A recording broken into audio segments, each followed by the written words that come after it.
chapter after yesterday. So basically what has happened, there was this great king Shishupal. He wanted to marry Rukmini. And Rukmi, the brother of Rukmini, he was very, adamant that, Rukmini should not be married at least to Krishna or Bal or anybody of the, Yadavas. He wanted, her to be married to one of his pals, So, but what happened was that Rukmini, she wrote a letter to Krishna and asked Krishna to come and kidnap her.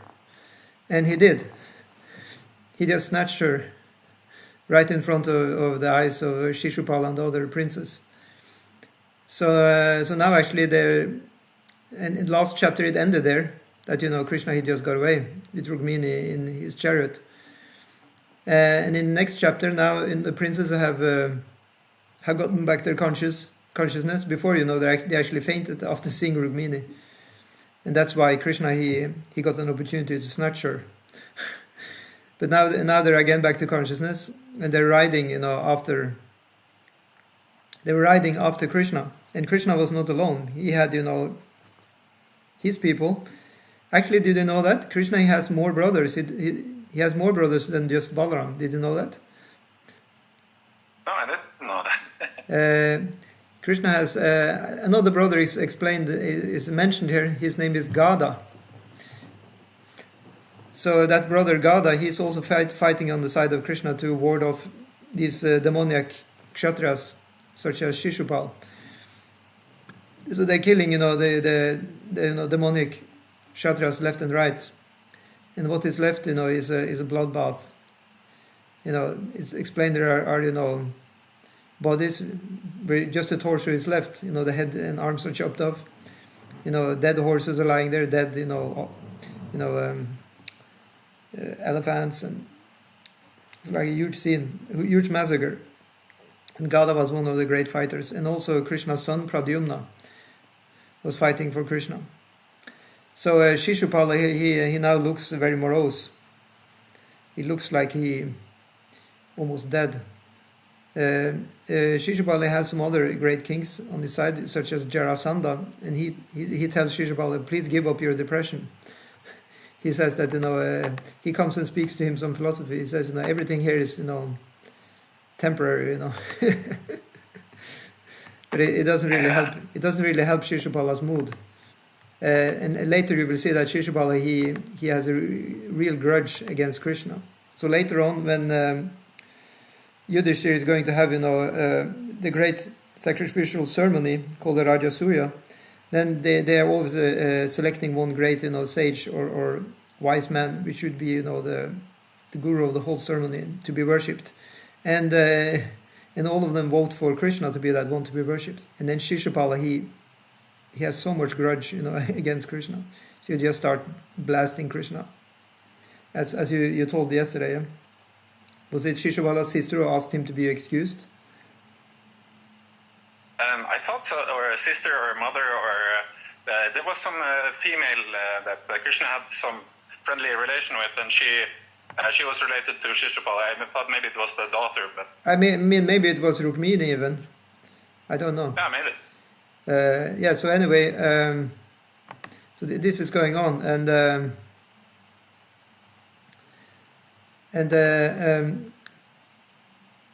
so anyway, so before that, now we are here, and Shishupala and all the company, they have been defeated and given up. But one person didn't give up, and that was Rukmi himself. So now we're in the middle. As you can see here in text 10:54:18, then Rukmi is speaking up, and he says, he could not bear the fact that Krishna had carried off his sister in the Rakshasa style. Rakshasa style is that one is getting married by kidnapping. So that's how, Rukmini got married to Krishna, that Krishna kidnapped her. So he's now following after the Lord with his huge military, division. And it said here, frustrated and enraged, mighty armed Rukmi, dressed in armor and wielding his bow, had sworn before all the kings, I shall not again enter Kundina if I do not kill Krishna in battle and bring Rukmini back to me. back with me. I swear this to you. So Kundina was, his capital city.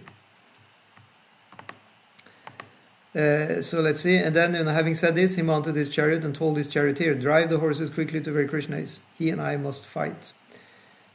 So from the philosophical point of view, we can understand that Rukmi is in illusion. So my question to you: what kind of illusion is he in? Like, isn't every illusion false ego? Yeah, it's created by false ego. That's true. It's said that at the beginning of creation there are three. The false ego is the first emanation from the Mahat Tattva, which are the material construction, and the false ego in contact with goodness, it brings about the mind. The false ego in contact with, and also demigods, and false ego in contact with passion brings about the senses and the intelligence, and false ego in contact with ignorance brings about the material, sense objects, and the tanmatras, which are the senses functioning, such as smell, taste, touch. These are functioning according to tanmatra. The tanmatra, you can say tattva. By the way, welcome to Matthias Prabhu. How are you doing? You there? Okay, you're just listening. That's good. I will also give warning that I'm very low on power on the phone, so if I just disappear, it's because of that. Okay, we'll just go on until 5 o'clock actually. Yeah. So hopefully it will last for 45 minutes more. But all glories for being here. So let's see what happens. So now, Rukmi is saying, "This wicked-minded coward boy, infatuated with his prowess, has violently abducted my sister. But today I will remove his pride by my sharp arrows." Boasting thus, foolish Rukmi, ignorant of the true extent of the Supreme Lord's power, approached Lord Govinda in his lone chariot and challenged him, "Just stand and fight." Rukmi drew his bow with great strength and struck Krishna with 3 arrows. Then he said, "Stand here for a moment, O defiler of the Yadu dynasty."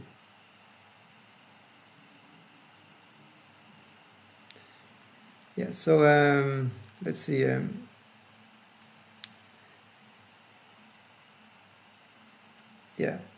"Wherever you go, carrying off my sister like a crow stealing sacrificial butter, I will follow. This very day I shall relieve you of your false pride, you fool, you deceiver, you cheater in battle." Yeah, so somehow or other, actually I didn't start the stream, sorry. It was going off. But anyway, I'll just continue. Yeah, so let's see what he says here. Yeah. "Release the girl before you are struck dead by my arrows and made to lie down." In response to this, Lord Krishna smiled, and with 6 arrows he struck Rukmi and broke his bow. Yeah, I need to put my own hotspot for my phone because this what we have here, it was too slow. It threw me out again for some reason, I think. So I need to just put on the streaming again. Yeah. So anyway, I'm doing. Let's see. Sure. Yeah. Yeah, I hear you perfectly. You hear me perfectly. Thank you, Matthias. Yeah. Thank you, man. Yeah, I'm going online on YouTube also now. I thought I was there, but somehow or other I didn't have enough power, I think, on my Wi-Fi. I understand. Yeah, I watched your YouTube yesterday. It was, it was really good. Oh, thank you so much.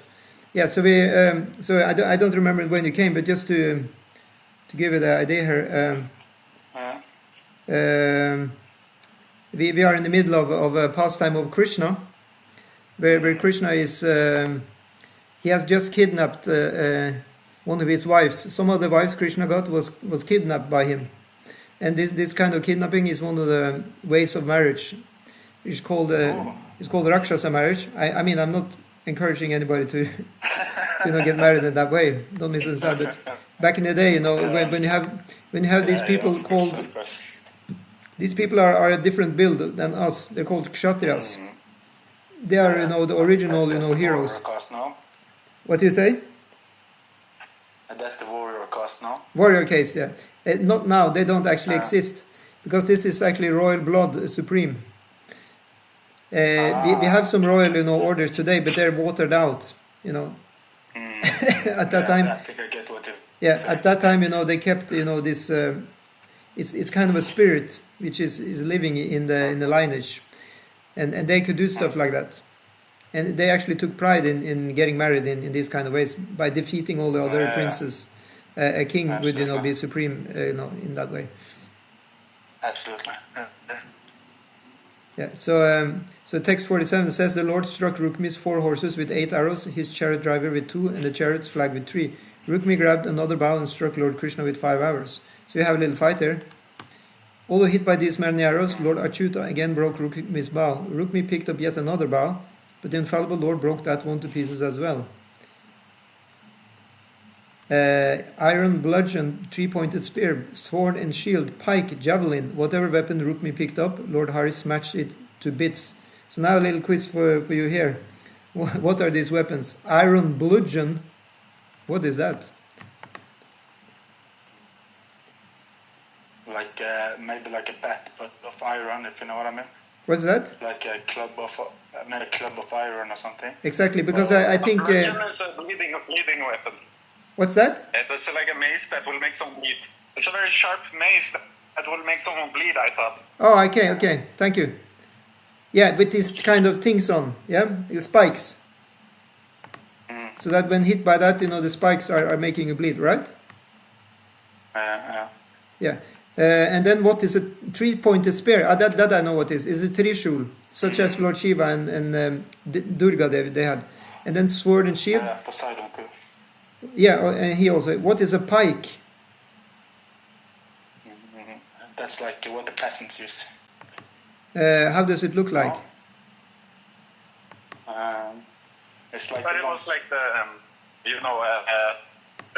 farmer's tool for shoveling hay. It's like a pike. Ah, I get it. Farmer's tool. Yeah. And let's see, what is the last one we have here? That is a javelin. Yeah, that's like speed. A speak. Speed, S-P-E-D. Okay.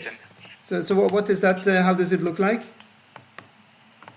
Speed, like a long throwing stick with a sharp point. A long throwing is a stick. Oh, speed. Now I get it. Sorry, I couldn't. Yeah. I couldn't hear it. Yeah, now I get it. Okay, very good. So let's see. So many different weapons they had, to fight with. So needless to say, there is a great, because they're very colorful fights going on, in these, yeah. So it is Krishna. He's fighting Rukmi. So yeah, Rukmi. He's the brother of Rukmini. Yeah, Rukmi is the brother of Rukmini, and Rukmini is the envious brother. Rukmi is the envious brother of Rukmini. So that means he doesn't like that Krishna is getting away with his taking away his sister, because Rukmi himself had planned that Rukmini should be married to another demon, Shishupala. So and that of course didn't happen because Rukmini was writing a love letter to Krishna asking him to kidnap her, and he did. Leaving all the other princes, where all the princes there also wanted to get married, and all of them were left in despair. Because actually, usually in these kind of marriages of kshatriyas, the one who conquers the others, he takes the princess, like that. So absolutely. Yeah. So Krishna, and he had also a team of people helping him, because after Krishna kidnapped Rukmini, they all attacked, and it was revealed that actually Krishna has another brother called Gada, and that brother also he helped ward off a lot of these envious princes, and so all of them gave up. But actually Rukmi then he came with his army and approached Krishna for fighting, and now Krishna has defeated him pretty much. Rukmi is still alive though. Let's see what's said in verse 30. Then Rukmi leaped down from his chariot and, sword in hand, rushed furiously toward Krishna to kill him, like a bird flying into the wind.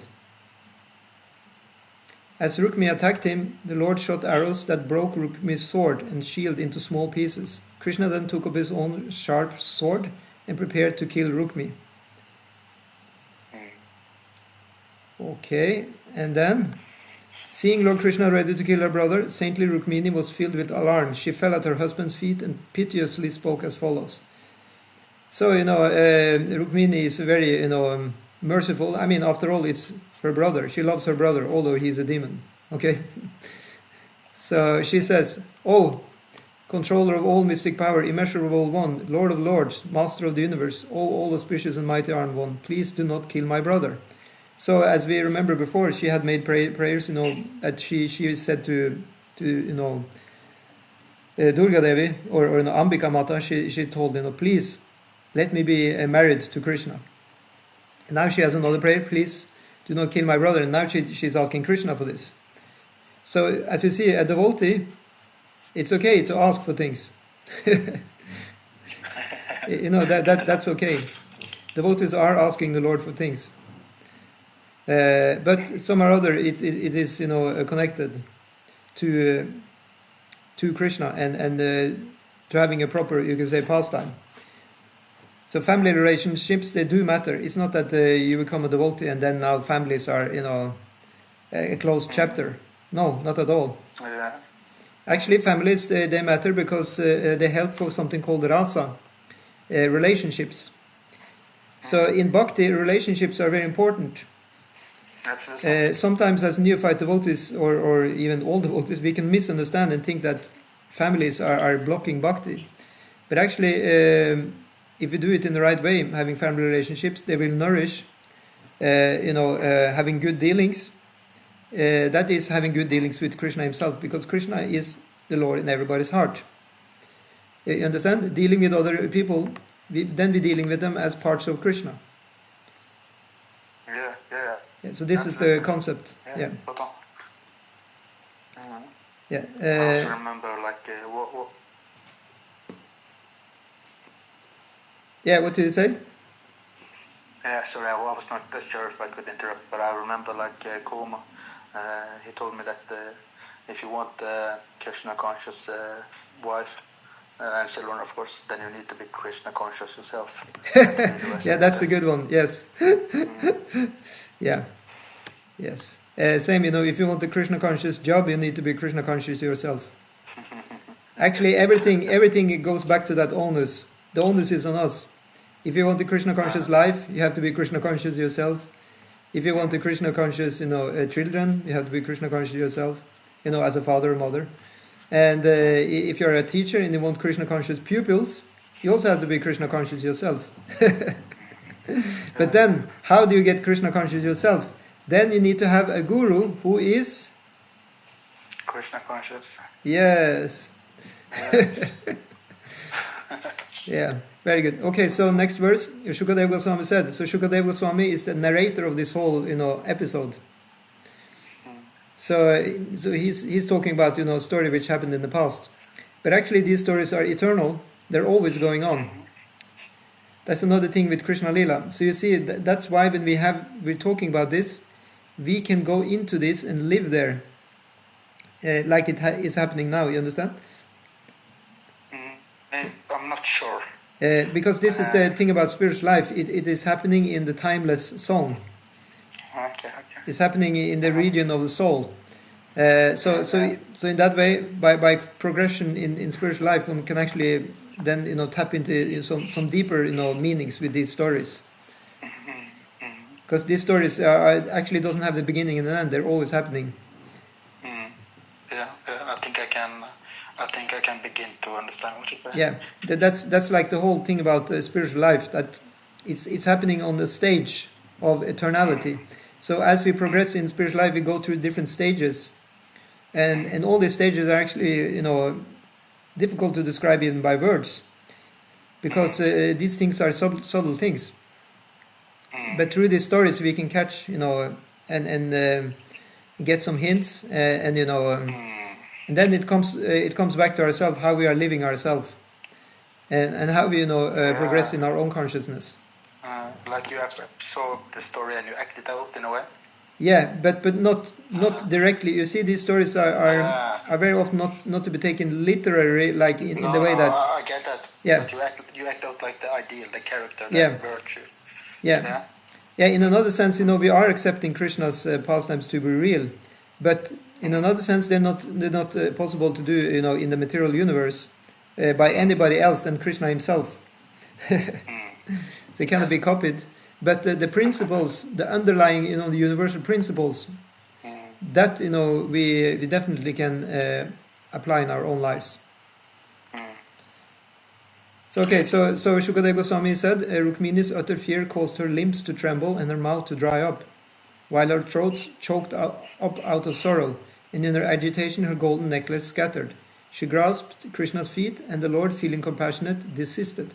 So here you see she is pleading to Krishna, starting to cry and get all kinds of get really emotional, right? And then she even she just grasping Krishna's feet, and then Krishna is cooling down now. So in other words, Krishna here responds to his devotees' feelings. It said that the high devotees of Krishna, they can make Krishna change his decision. Isn't that amazing? Yeah, absolutely. But that takes that one has gotten a good relationship with the Lord. And how do one get that? By faithful service. By attachment to Krishna, just like Rumini was very attached, she always was thinking of him. This loving feeling, it was reciprocated by Krishna. You know the word reciprocation? Yeah, absolutely. That's a very important word in Bhakti. What do you call that in Norwegian? Utveksling. Yeah, that works. Yeah. Yeah, I think that's how we must work in the state of nature, at least. In nature? Okay, how does it work? No, I just say, I think that's the natural state of humans. Like, for example, the word forgiving in, Proto-Indo-European, right? The word for guest and host, and to give and to take was literally the same word. Okay, take that again. The word for guest and host. Yeah. Yes, that was the same word, and also the word for to give and to receive. Ah, amazing. I didn't know that. Yeah, so these things are very, very connected. Yeah. There is one idiom in from our Vedic culture which says Atito Deva Bhava, that the guest is God. So it said, at least one should give three things to the guest: nice words, a nice welcome, somewhere to sit, and some drink, water, So then he said, if you cannot give water, if you cannot give water, at least give the person, nice words in a sitting place. If you cannot give even a sitting place, at least you give the person some nice words. If you cannot even be nice to the guest, then you should just cry. It said. Absolutely. But by no means be angry at the guest coming to your door. This is a worst offense. It said that one goes to a specific kind of hell. If one looks at the guest with angry eyes, it said you go to a hell called the Raurava hell, and then there will be angry, birds plucking out our eyes repeatedly again and again. So this is like very. That's why you see if you meet Hindus, because all Hindus they know this. They will if you come to a Hindu's home, they will treat you like a god. Yeah. That's very nice. That's and this room, yeah. Yeah, are you ready for some heresy? Is that okay? What is heresy? I don't know if they have a blasphemy. Blasphemy? No, we're not ready for that. That doesn't have space. What do you say? No, it's just Håvamål, right? You know Håvamål? Håvamål, what is that, like the Norse? The Odin, sayings of Odin, right? It is basically the exact same instructions, and it's verse 3, 4, and 5. So it's the absolute beginning. Give water, give clothing, give water, give food. Is that instructions for in the Norse stories? Yeah.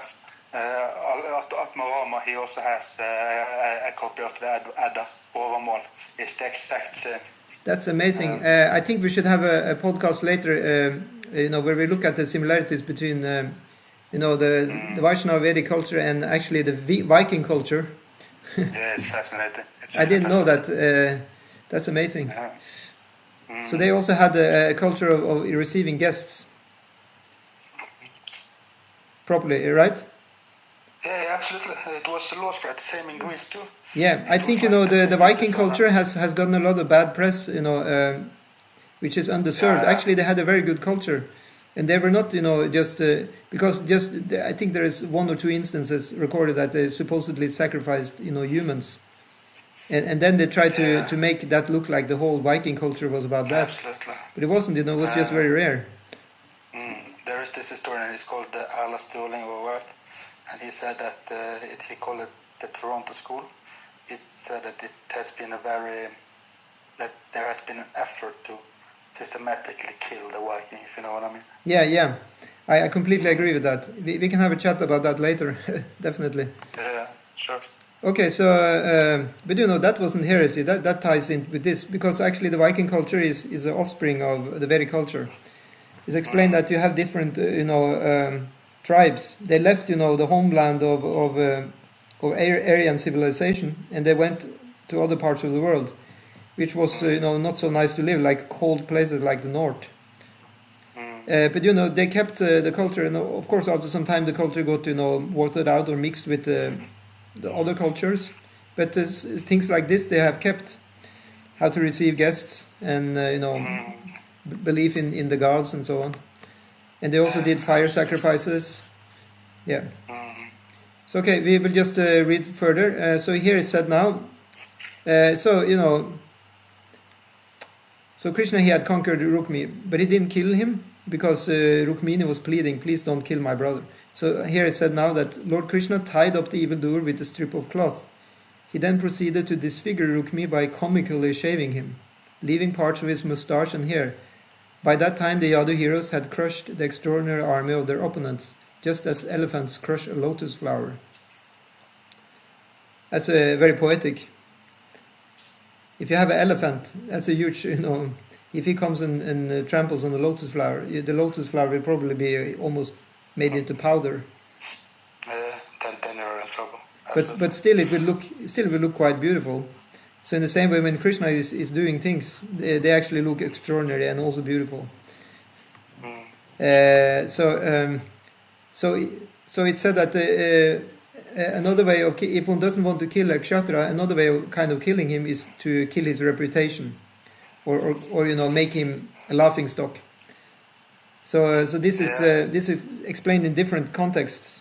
That sometimes they would do that. They just shave him in a strange way, so that half of his moustache, half of his hair, and in that way, that's then he's kind of, what do you call this? Defamed. Yeah, absolutely. And that's very honor, right? Yeah, that's a very heavy thing for kshatriya, because kshatriyas, they are supposed to be proud actually, in a good sense, that they have some stature, they have some, they should feel like they are on top of things. So when they're put down like that, it's a very heavy blow for a kshatriya. So what is happening now? As the others approached Lord Krishna, they saw Rukmi in this sorry condition, practically dying of shame. That was the word I was looking for, shame. Yeah, Kshatriyas hate to be put to shame. They want to emerge, as heroes. It's very important for Kshatriyas to be a hero. And if somebody, tries to put a Kshatriya down, tries to downplay his achievements or something like that, a Kshatriya will always try and fight back. So you don't mess with the Kshatriya. That's the thing. And they will never give up, because it's very important for the whole existence to be a hero, and also in a good sense, because they also put pride in protecting the weak people. you know. So they are the best friends, you know, of everybody. Even the demoniac, you can say kshatriyas, you can say they were demonic because they were atheists, or they didn't want to, you know, comply with Krishna. But still, usually they had, you know, some good sense in taking care of their own people. Yeah, did they have mercy towards the they had, you know, they also had mercy. They had, you know, this culture was kind of high. Still, it's explained like people like Shishupala, he worshipped the Brahmanas, you know, he liked to do rituals and have prosperity and niceness. He just was, you know, wasn't a devotee. And because of that, of course, Krishna later came and killed him. That's another thing. Or he arranged for him to be killed. Yeah. But anyway, so in that way, there are some nuances, you know, in these stories. Because you see, for Krishna, it's not that he is keeping now far away from Rukmi. Later on, you know, you have, you know, a daughter of Rukmi is married to a grandson of Krishna, you know. Still, there are family connections actually between Krishna's family and Rukmi's family. So yeah, so now Lord Balaram is speaking. My dear Krishna, you have acted improperly. This deed will bring shame on us. For to disfigure a close relative by shaving off his mustache and hair is as good as killing him. So there he says what I said, that, you know, this shame is just as good as being killed for a kshatriya. So then he talks to Rukmini. Balaram is now turning his head and talking to Rukmini, the brother of Rukmi, and he says, Saintly lady, please do not be displeased with us out of anxiety for your brother's disfigurement. No one but oneself is responsible for one's joy and grief, for a man experiences the results of his own deeds. So, you know, now the law of karma is recalled. It's just what we have ourselves done, it's coming back to us. This is always a good thing to remember, that we should keep our cool. If something happens to us, you know, from another side, we shouldn't immediately go back and attack the person who attacked us, actually. Because we should always think there is a reason, and Krishna is allowing it to happen. God is allowing this to happen to me. And if I tolerate it and not hitting back, it will purify my heart. Shastra, scriptures are saying that. I was actually thinking about...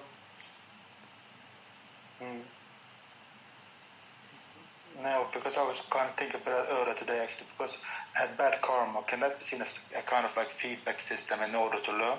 Yes. That's a choice of words. It is the universe, you know, giving back to us, trying to tell us something. Very often, you know, these things can actually be also helpful of stopping us to go further down into misery. You understand what I mean? Say for example, somebody who's going down the path of tamaguna, you know, starting to degrade himself. And then somebody can come and shout bad things at him. And then we should take that as a wake-up call rather than as an insult, you know? Because that means that being thrown at us, and that means, you know, it's kind of a signal from the universe that we're going, you know, down the wrong road. And then we can stop. We understand, now I understand. And then we just stop that, we just tolerate whatever insult was thrown at, and then we are getting back to our good ways. That's the right way to cope. Yeah. Because actually the universe is not bad, we should always remember this, the universe is good. If you're doing the right thing, if you follow the laws of the universe, we will emerge, you know, as happy beings. And the universe is always talking to us, that's another thing. Yeah. So let's see here, just a minute, I just got a message, I'll just quickly... Yeah, so...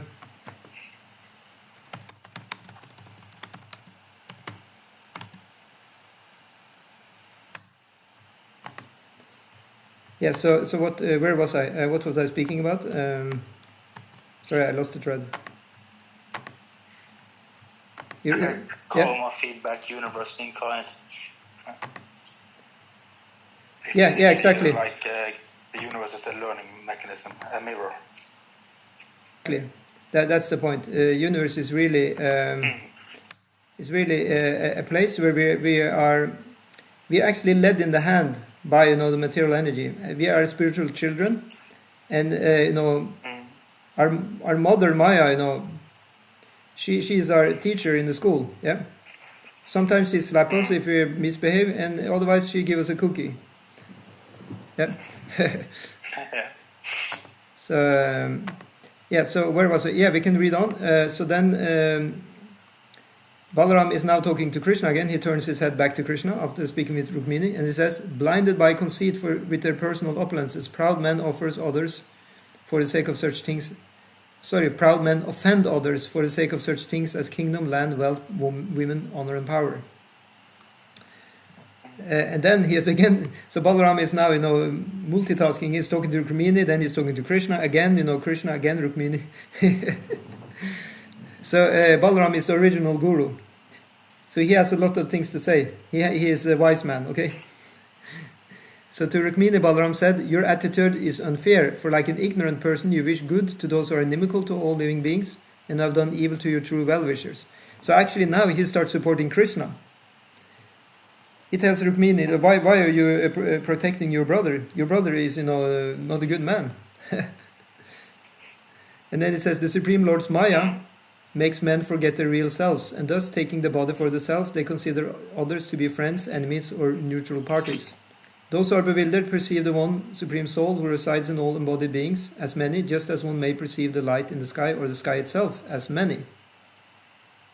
So now we're getting into some deep philosophy here. Absolutely.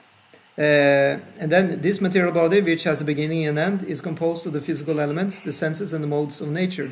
The body imposed on the self by material ignorance causes one to experience the cycle of birth and death. Actually, this is also a philosophical, important instruction we're getting here. If you see what is written here, is the body imposed on the self. I look on the Sanskrit of this verse. Deha adi antavan. So this deha, this material body, has a beginning and an end. That is clear. And the body is consisting of what is called dravya, and that is physical elements, such as water, air, fire. As I mentioned before in another class, these are representing, the states of matter. Like you have solid state, you have liquid state, you have gases, like air state of matter, and you have just etherical state of matter, right? It just is invisible matter which moves in space.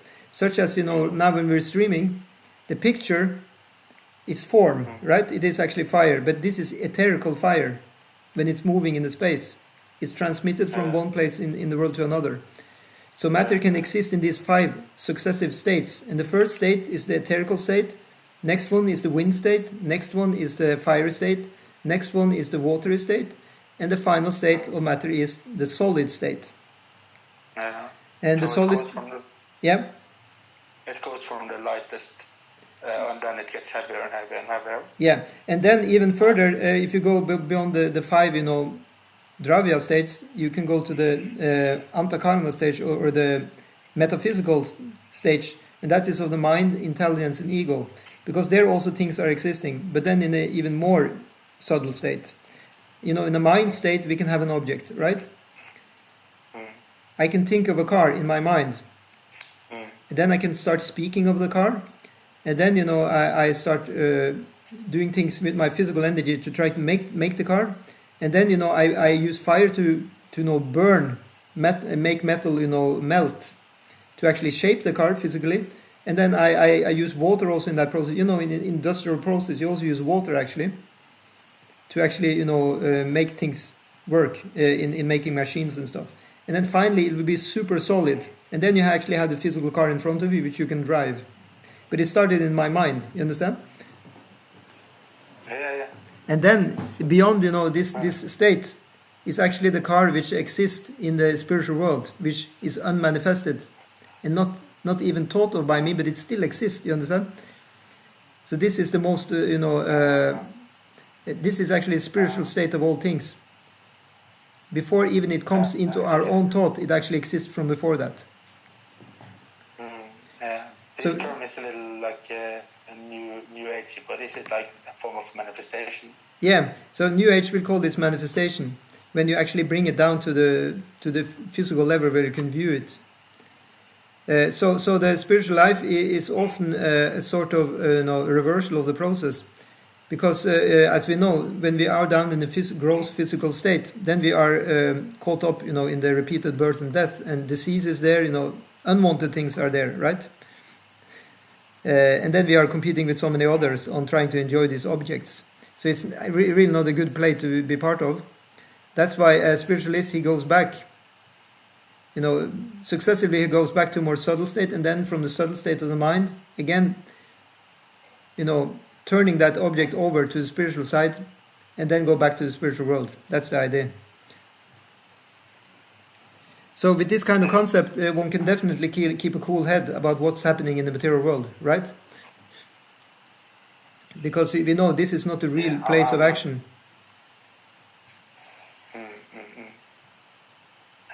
Like I understand that like the physical, like this body is not like the ultimate self. No, the body is not at all the ultimate self. Yeah, I'll write it down here, and I can show you the successive, situation. So it's called Adhyatmika. That's the spiritual original state. And then you have the next one, Adhydaivika. That's the you can say the subtle state of manifestation.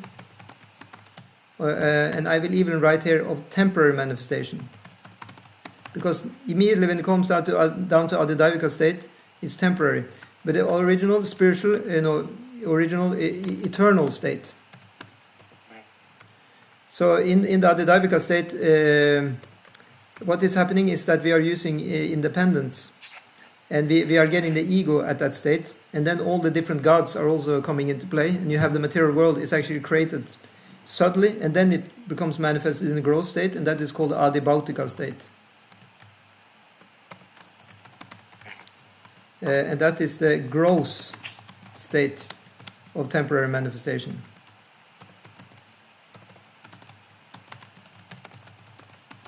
And both of these, they are always changing, okay? They're always changing. Okay. Yeah. Actually, most of all, the Adhibhautika state, it's changing the most. In the Adhydaivika state, changing a little less, and then in Adhyatmika, there is no change. Yeah. So in our world, we're going through change because of the time element. Time is ticking, and we have something. It's going through 6 changes. It's born, it's growing, it's getting some byproducts. Like for example, human beings are getting byproducts in the form of children, but also what they are creating. And then things are dwindling, and they're also, you kind of say, they go through kind of a decomposing process, and then finally they die. Everything is and actually fully disappearing actually after some time. Yeah. Okay, so let's look at the next verse.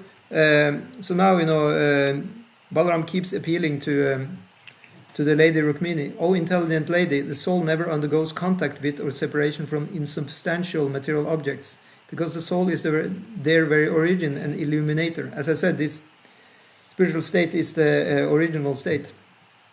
Thus the soul resembles the sun, which neither comes in contact with nor separates from the sense of sight and what is seen. So remember, yesterday I talked about the sense objects and how they're in connection with the different, gods. Yeah. Elements. Yeah. So the sense of seeing is connected with the tanmatra of form. Tanmatra means then the sense object, and then you have the God connected with form, is the sun God, because without sun you cannot see nothing. So this is like then a group of 4 which are manifested one by one. Yeah, and that goes for all elements. So now next verse, birth and other transformations are undergone by the body but never by the self, just as change occurs for the moon's phases but never for the moon, though the new moon day may be called the moon's death. Yeah, so that means the moon has completely disappeared. You cannot see it. Gradually, the moon is becoming smaller and smaller. And then you get the full moon in the other way. So all of these are illusions, because the moon is always full, right? And similarly, it's explained in our philosophy that this sense of feeling that I'm not full, it gives rise to craving, and that's called raga. I'll write that here. Sorry, when you say right, I don't see anything. Do you know what I... You don't see anything on YouTube? Oh, sorry, I am on Zoom. Yeah. If you look at YouTube, sorry, you'll get used to my way of operating. It is that I'm talking, and you can talk with me on the Zoom, and then on YouTube I will actually write. Perfect. So you can follow the stream there if you have a second device or. Yeah, I don't have a second device right now. So anyway, hopefully you can check it later. Yeah. So you have this concept called raga, which means attachment, and that comes about from not feeling full, or fulfilled, From actually, it is from the illusion of not feeling full, because actually we are full spiritually. We are full. We are complete. Yeah. Yeah, you make sense. So this craving, I need, say for example, the thing, I need ice cream. Yeah. It's because I need to be happy. Yeah. But you are already happy. You can eat, spiritual ice cream with your spiritual body. And then we will actually be, eternally happy if we do that. But if I have to go in the shop and buy it, then I have to get money, then I have to have a job, then I need to have a body to have a job, So all these things, if you look at manifestation, in order to have the material ice cream, which is temporary, I have to have all these requirements before that. I have to have a job so I can earn the money for having the ice cream. And to work, I have to have a body. In order to have a body, I need to have my subtle body, which has the mind, my intelligence, and ego. I need to have a sense of ego, that I am separate from God, that I am in the material world. I need to have this whole concept in order to actually, finally eat the material ice cream, which is an illusion. So if I gradually it's the process is not to immediately give it up, because it's too quick. The mind will become bewildered. But we spiritualize the mind gradually. So gradually we just take down our consuming, activities. So instead of having one ice cream every day, we go down to having one ice cream every week, right? And on top of that, we offer that ice cream to Krishna, and then we eat it. So in that way, we can gradually spiritualize our existence.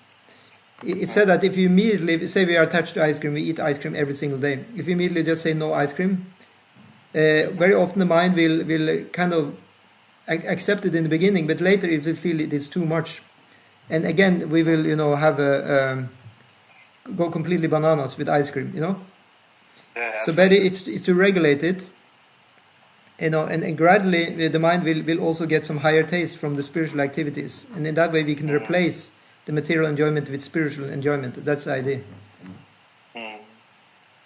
Yeah, makes perfect sense. Yeah, very good. So the next one verse, Balaram is speaking philosophy further on. He says, as a sleeping person perceives himself the object of sense enjoyment and the fruits of his acts within the illusion of a dream, so one who is unintelligent undergoes material existence.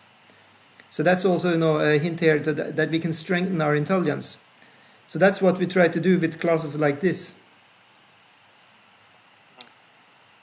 Because, when we are in a dream, right, we are doing all kinds of things in the dream, believing that it is real, right?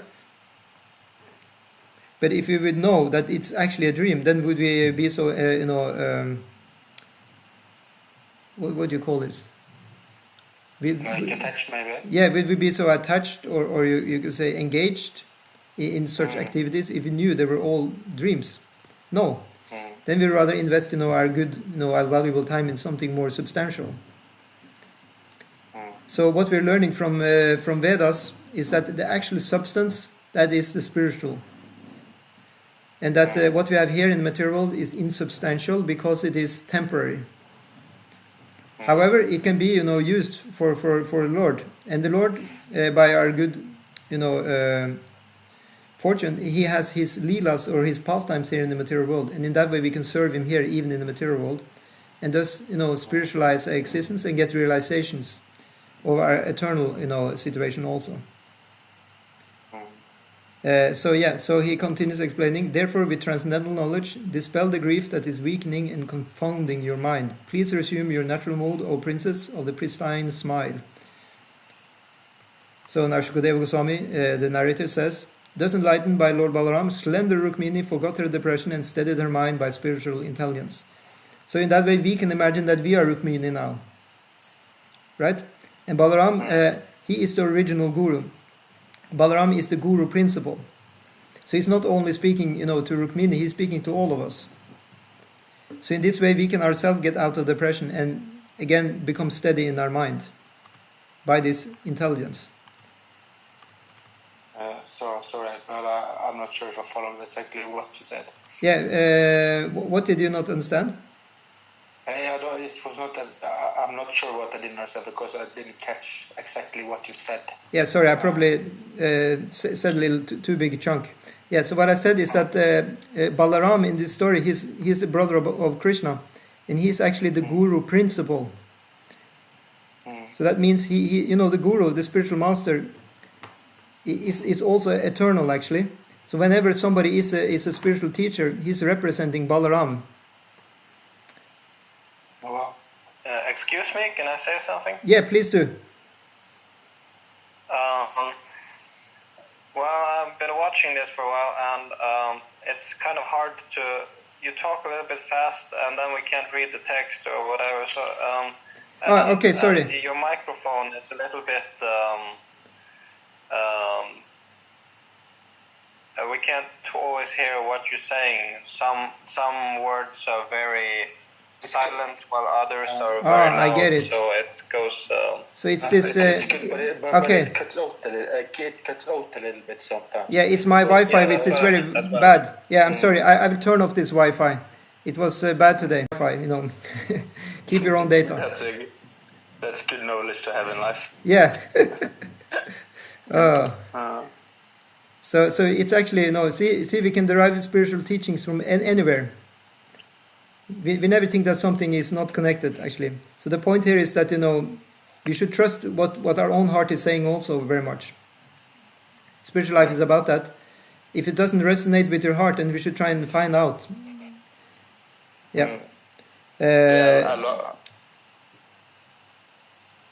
Yeah, what did you say? No, I just said I love that, follow, be being authentic and congruent, Yeah. In one sense, we're also sometimes just kind of accepting, but in another sense, we cannot accept blindly. Also, we need to also sometimes try and understand what does it actually mean. So it's said for spiritual advancement, one should be what is called inquisitive. So that's why I like you and Daniel, you're always asking questions. Yeah, but to summarize what we've been talking about till now, it's been about getting nourishment spiritually and what happens to our body when we die. Like it's sort of like a vehicle that we just step out of because we don't die, but our body dies. So we leave behind sort of like a car, if you know what I mean. Yeah, very good. Exactly like that. Yeah, so by having spiritual intelligence, then one can be what is called then one can be detached. Yeah. Otherwise, this illusion is very often there that we this illusion we have very often. No, sorry, please continue. No, please talk. I will already talking all the time anyway. I just said it reminds me of, in Bhagavad Gita, the soul shifts body like the body shifts worn or clothes or something like that. Exactly, that's the one. The thing is that because of this material nature, it's imposing upon us material identity and also then, a lot of emotion connected to that material identity. For example, we get the impression that, that we are limited to time and space. And that's why we feel, not fulfilled. We feel, I need stuff, I need to endeavor to get stuff. And then, that we feel that it's actually, it's described in different ways. For example, it's like 5 tattvas are explained. We have the notion of time, that we're limited by time. We are and it's in another kala with a long A in the end, kala tattva. Then we're limited, creatively. We are good at some things, other things we're not good at. We're limited by knowledge. We have knowledge, but it's also limited. We know something, other things we don't know. We're limited by the space, in that we feel that we're now in one place. We cannot be in another place at the same time, and then we're limited by, what was the last one? I think I covered all of them now, yeah. So in that way, we always feel conditioned in the material world. By taking to the spiritual world, the idea is that we should reside in the Vrindavan, where Krishna is. And when we are there, we are Satchitananda. We have full knowledge, we are fully satisfied, so we don't feel, unfulfilled.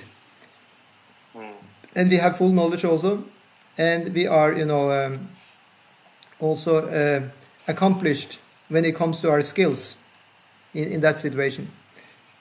Sorry, we are accomplished, as a person. Here we feel like we have to do something to be accomplished, right? We feel we have to hone our skills. We need to work more, to get better at what we are doing. In the spiritual world, we don't need to do that. We're already good enough.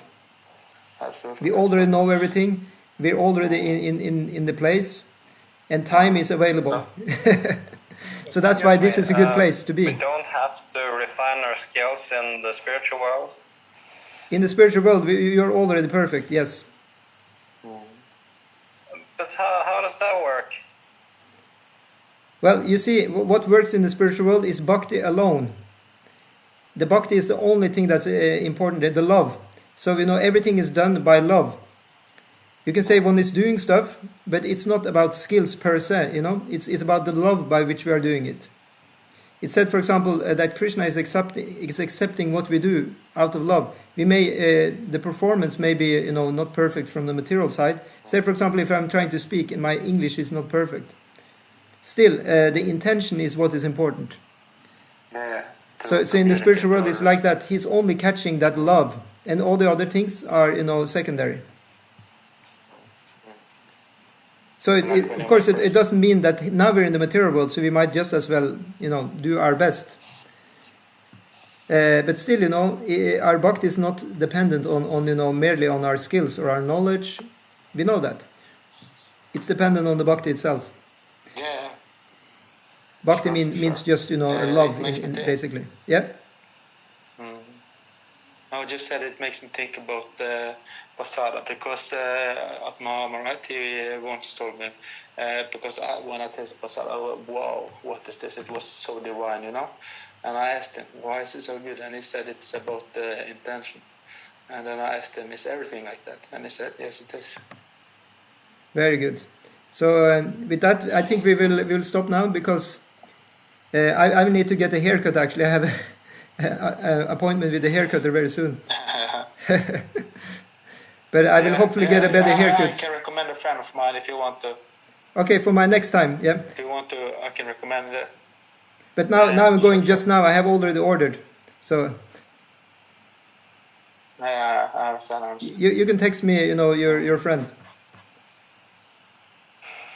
Yeah, sure. Okay, so thank you so much for participating. Thank you. Hare Krishna. Yes, very nice session. Thank you so much. Hare Krishna. Hare Krishna. Thank you.